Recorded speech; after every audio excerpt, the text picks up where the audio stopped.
जब से देश में पूर्णबंदी लागू हुई है, तब से प्रवासी कामगारों ने कई मुसीबतों का सामना किया है और उनकी जिंदगी का ये मुश्किल दौर अब भी खत्म होता नजर नहीं आ रहा।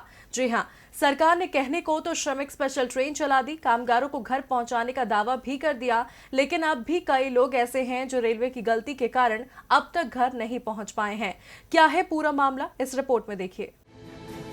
लॉकडाउन की वजह से लोग अपने घरों से दूर दूसरे राज्यों में फंसे हुए थे, पैदल अपने घरों की ओर निकल पड़े थे। विपक्ष की मुखालफत के बाद जब सरकार की नींद खुली तो श्रमिक स्पेशल ट्रेन चलाई गई, लेकिन इन ट्रेनों को लेकर रोजाना रेलवे की बड़ी लापरवाही सामने आ रही है, जिससे यात्रियों को कई दिक्कतों का सामना करना पड़ रहा है। तो वहीं रेलवे सफाई देकर पल्ला झाड़ने की कोशिश कर रहा है। दरअसल हाल ही में एक श्रमिक ट्रेन महाराष्ट्र के वसई से उत्तर प्रदेश के गोरखपुर के लिए चली और ओडिशा के राउरकेला पहुंच गई। रेलवे ने कहा ये गलती से नहीं हुआ, बल्कि रूट व्यस्त होने की वजह से ऐसा किया गया।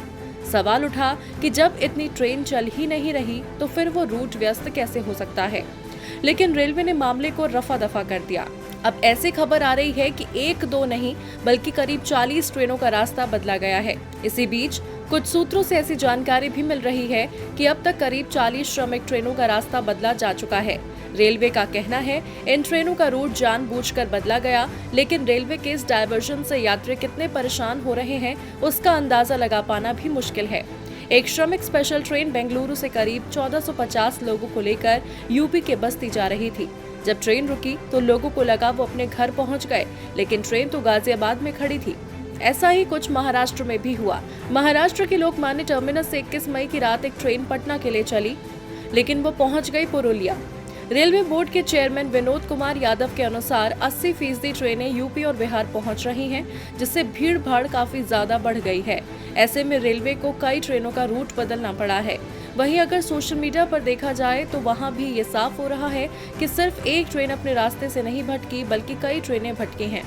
अब रेलवे ने तो बड़ी ही आसानी से ये तर्क दे दिया कि रास्ते व्यस्त होने की वजह से रूट डाइवर्ट किया गया, लेकिन रेलवे ने यात्रियों के खाने पीने के बारे में भी नहीं सोचा कि आखिर डायवर्जन में जो अतिरिक्त समय लग रहा है उसमें यात्री क्या खाएंगे।